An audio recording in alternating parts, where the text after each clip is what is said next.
Hello दोस्तों, welcome to software engineering channel. क्या हाल चाल है आप लोगों का। सॉफ्टवेयर इंजीनियरिंग चैनल में डेटाबेस मैनेजमेंट सिस्टम की जो प्ले लिस्ट हमने स्टार्ट की थी, आज हम उसके लेक्चर नंबर 8 पे पहुंच गए हैं। और आज हम लेक्चर नंबर 8 में जो टॉपिक कवर करने वाले हैं वो है डाटा मॉडल्स के। डाटा मॉडल जो है डीबीएमएस में क्या होते हैं और वो किस तरीके से काम करते हैं, उनकी क्या इंपॉर्टेंस है, हम इन चीज़ों को देखेंगे। और मुझे पता है कि मेरी डेटाबेस मैनेजमेंट सिस्टम की जब से प्लेलिस्ट स्टार्ट हुई है, मेरी लेक्चर्स अपलोड करने की स्पीड काफ़ी स्लो हो चुकी है कुछ मसरूफियात की वजह से। और मैं अपनी भरपूर कोशिश कर रहा हूँ कि मैं दोबारा से अपने उस पुराने सीक्वेंस के ऊपर वापस आ सकूँ, लेकिन यह है कि मसरूफियात ऐसी हैं कि मैनेज नहीं हो पाता। और दुआ करें कि मैं अपनी इस कोशिश में जो है कामयाब हो जाऊं कि मैं जल्दी जल्दी आपको लेक्चर्स प्रोवाइड कर सकूं। तो अभी हम लेक्चर नंबर 8 की तरफ चलते हैं और डाटा मॉडल्स का जो टॉपिक है इसको डिस्कस करते हैं कि डाटा मॉडल्स क्या होता है। तो डाटा मॉडल्स की बात करने से पहले मैं बात करना चाहूँगा आपके सामने मॉडल्स की, कि मॉडल्स क्या होते हैं। तो मॉडल्स बेसिकली एक आइडिया के लिए होते हैं कि अगर आप कोई भी चीज़ बना रहे हैं तो उस चीज़ को एक्चुअली डेवलप करने से पहले आप क्या करते हैं, आप उसका एक मॉडल बना लेते हैं ताकि आपको ये पता चल जाए कि जो चीज़ आप बनाने जा रहे हैं वो बनने के बाद कैसी नज़र आएगी। ये चीज़ आपको मॉडल देख के आइडिया हो जाता है। मैं एक सिंपल सी एग्जांपल देता हूँ कि जो बड़े बड़े करोड़ों अरबों रुपए लगा के जो बहुत बड़ी बड़ी बिल्डिंग्स बनाई जाती हैं, जो बड़े बड़े मॉल्स बनाए जाते हैं, ऐसा नहीं होता कि अचानक से बनाना शुरू कर दिया और बनने के बाद अगर पसंद नहीं आया तो कह दिया कि यार ये तो हमें पसंद नहीं आ रहा है, इसको गिरा दो, दोबारा नया बना लेते हैं, क्योंकि उसमें करोड़ों अरबों रुपए लगे हुए होते हैं। तो उससे पहले उसको एक्चुअली मॉल को डेवलप करने से पहले उसका एक मॉडल बनाया जाता है और उस मॉडल को देख के आपको पता चल जाता है कि जो हम एक्चुअल मॉल बनाने जा रहे हैं वो बनने के बाद कैसा नज़र आएगा। उस मॉडल से आपको आइडिया होता है। उस मॉडल में हर चीज़ डिफाइन होती है, बिल्डिंग कैसी होगी, कलर कैसा होगा, जो उसके इर्द गिर्द जो उस मॉल के इर्द गिर्द जो रोड्स हैं उनके ऊपर गुजरने के लिए क्या रूल्स एंड रेगुलेशन फॉलो होंगे, एंड ईच एंड एवरीथिंग उस मॉडल के हर लेवल को डिफरेंट तरीके से बताया गया होता है। फॉर एग्जांपल, एक मॉडल शायद ऐसा होगा जो कि आपको एक्सटर्नल व्यू दे रहा होगा कि किस तरीके से आपको बिल्डिंग दिखाई देगी। एक मॉडल शायद ऐसा हो जो इंटरनल व्यू दे रहा होगा कि अंदर से कैसी होगी बिल्डिंग। शायद एक मॉडल ऐसा हो जो कि ये बता रहा हो कि उसका स्ट्रक्चरल व्यू कैसा होगा, यानी कि उसके स्ट्रक्चर्स में किस किस किस्म के पिलर्स इस्तेमाल किए जाएंगे, उसको मजबूत बनाने के लिए क्या किया जाएगा, एंड सो ऑन। तो डिफरेंट लेवल्स के मॉडल्स बनाए जाते हैं। तो डाटा मॉडल क्या होता है? डाटा मॉडल भी कुछ अलग चीज़ नहीं है, जो मैंने आपको बताया उसी तरीके की चीज़ है जो कि आपके डाटाबेस सिस्टम के लिए इस्तेमाल होती है। कि जब आपको डाटाबेस सिस्टम बनाने जा रहे हो तो वो बनने के बाद कैसा नजर आएगा, ये चीज़ आपको डाटा मॉडल बताते हैं। ठीक हो गया। और ये this data models are used to represent the real world objects, events and their association. जैसे कि आप जब भी कोई डाटाबेस सिस्टम बनाते हो तो उसमें क्या होता है, आपके कुछ रियल वर्ल्ड ऑब्जेक्ट्स होते हैं, कुछ इवेंट्स अक्कर हो रहे होते हैं, और उन इवेंट्स और रियल वर्ल्ड ऑब्जेक्ट्स के दरमियान में कोई ना कोई एसोसिएशन होती है। अब ये चीज़ें आपकी डाटाबेस में भी आ रही होती हैं। लेट्स से आपका एक स्टूडेंट है, ठीक है, तो एक स्टूडेंट को आप ये कह सकते हो कि ये एक रियल वर्ल्ड ऑब्जेक्ट है। और दूसरी तरफ जो है आपका एक इवेंट है, और वो ये है कि स्टूडेंट जो है टेक एग्ज़ाम, यानी कि एग्ज़ाम जो है ना वो देता है। ठीक हो गया। अब दो, एक तो हो गया रियल वर्ल्ड ऑब्जेक्ट और दूसरा हो गया इवेंट, लेकिन इन दोनों के दरमियान में एक लिंक भी है कि स्टूडेंट जो है वो एग्ज़ाम देता है, वो इवेंट जो है वो स्टूडेंट से लिंक है।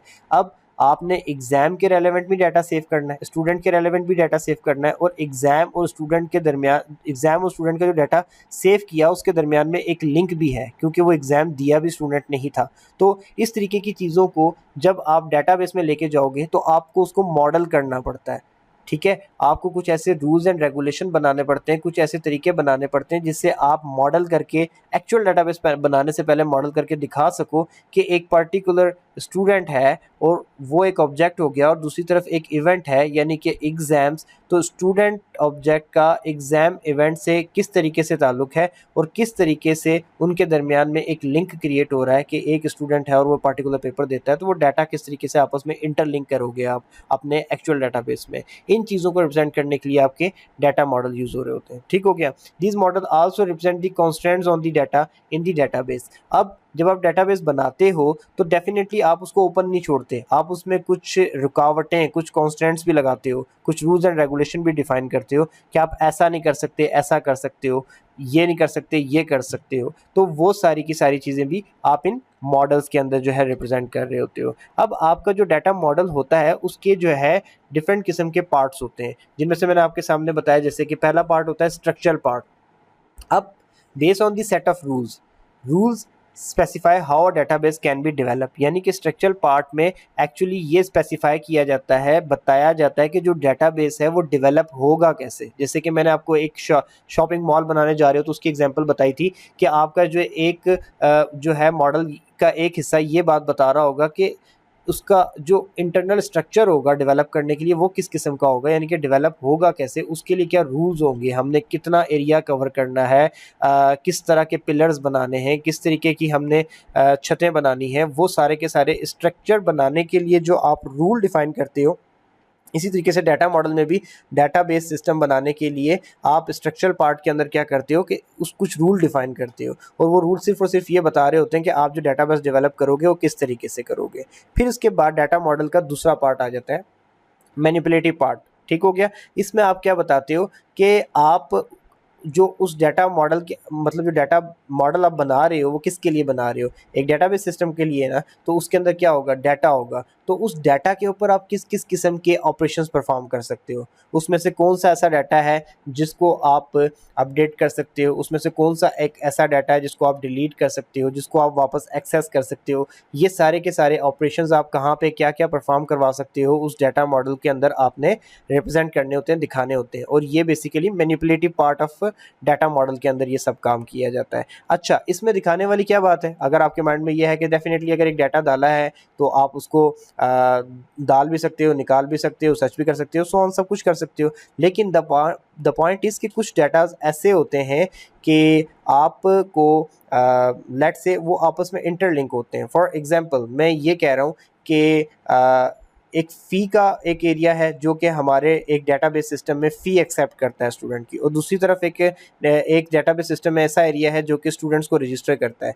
अब मैं फ़ी वाले एरिया में जाकर एक रिकॉर्ड जो है डालने की कोशिश करता हूँ कि रोल नंबर 1003 की फ़ी जो है सबमिट कर लो, और रोल नंबर 1003 के नाम का स्टूडेंट हमारे पास रजिस्टर्ड ही नहीं है। तो देखें, अब यहाँ पे हम सिंपल इंसर्ट कर रहे हैं, लेकिन कोई ना कोई ऐसा तरीका तो होना चाहिए जो आपको बताए कि वो बंदा जो है ही नहीं, आप उसकी फ़ी एक्सेप्ट नहीं कर सकते। इसी तरीके से अगर आप एक स्टूडेंट को डिलीट करने जा रहे हैं और उस स्टूडेंट का रिकॉर्ड जो है वो लिंक है, एसोसिएटेड है किससे, एग्ज़ाम्स के डिपार्टमेंट में या एग्ज़ाम के सेक्शन में पड़े हुए पेपर्स के साथ, फ़ी के सेक्शन में पड़े हुए चलान्स के साथ, या फिर कहीं और उसको वो फाइन हुए थे तो वहाँ पर जो उसका रिकॉर्ड है उसके साथ, तो आप उसको डिलीट करोगे या नहीं। जब तक वो उन सब रिकॉर्ड्स को क्लियर नहीं कर सकता आप उसको डिलीट करना अलाउ करोगे या नहीं। ये सारी की सारी चीज़ें आप मैनिपुलेटिव पार्ट के अंदर बता सकते हैं। इसके बाद आपके पास आ जाता है सेट ऑफ इंटीग्रिटी रूल्स। अब ये क्या होते हैं, it ensures the accuracy of the data in the database. सबसे ज़्यादा लाजमी चीज़ होती है कि कुछ रूल्स ऐसे बनाए जाएं जिसकी वजह से जो डाटाबेस यूज़र है वो इतना बाउंड हो जाए कि डाटा वो जब डाले तो वो मजबूरन एक्यूरेट डाटा ही डाले। लेट से आपको पता है कि आप एक डाटाबेस सिस्टम जिस पर्टिकुलर कंट्री में चलने के लिए बना रहे हैं, उस पर्टिकुलर कंट्री में जो मोबाइल नंबर्स हैं उनका स्टैंडर्ड साइज़ जो है वो 11 है या 12 है, तो आप उसको बाउंड कर दें कि वो 3 या 4 डिजिट्स ना डाल सकें मोबाइल नंबर के अंदर। तो आप डेफिनेटली जब उसको ये बाउंड कर रहे हो तो अब कभी भी वो गलत नंबर नहीं डाल सकेगा, और अगर गलत करेगा भी तो एटलीस्ट वो लेंथ वाइज गलती नहीं कर सकता। अगर किसी कंट्री के अंदर जिसमें आपका डाटाबेस सिस्टम चलने वाला है वहाँ पे नेशनल आईडी कार्ड नंबर जो है उसकी लेंथ लेट से 10 डिजिट्स होती है, तो आप उसको बाउंड कर दें कि उसने मिनिमम या मैक्सिमम 10 डिजिट्स ही डालने हैं।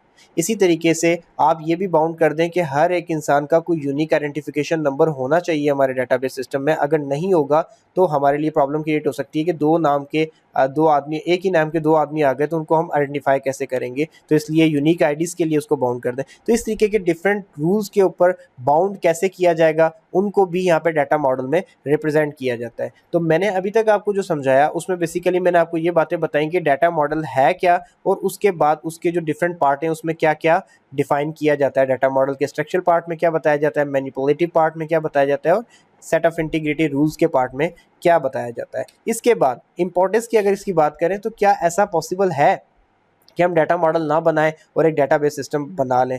ऐसा हो ही नहीं सकता। अगर आप एक प्रॉपर डाटाबेस सिस्टम बनाना चाहते हैं तो आपको एक अच्छा और एक प्रॉपर डाटाबेस सिस्टम बनाने के लिए आपको एक प्रॉपर डाटाबेस मॉडल बनाना पड़ेगा, आपको एक प्रॉपर डाटा मॉडल बनाना पड़ेगा। और इसके अलावा ये अगर आप बना लेते हैं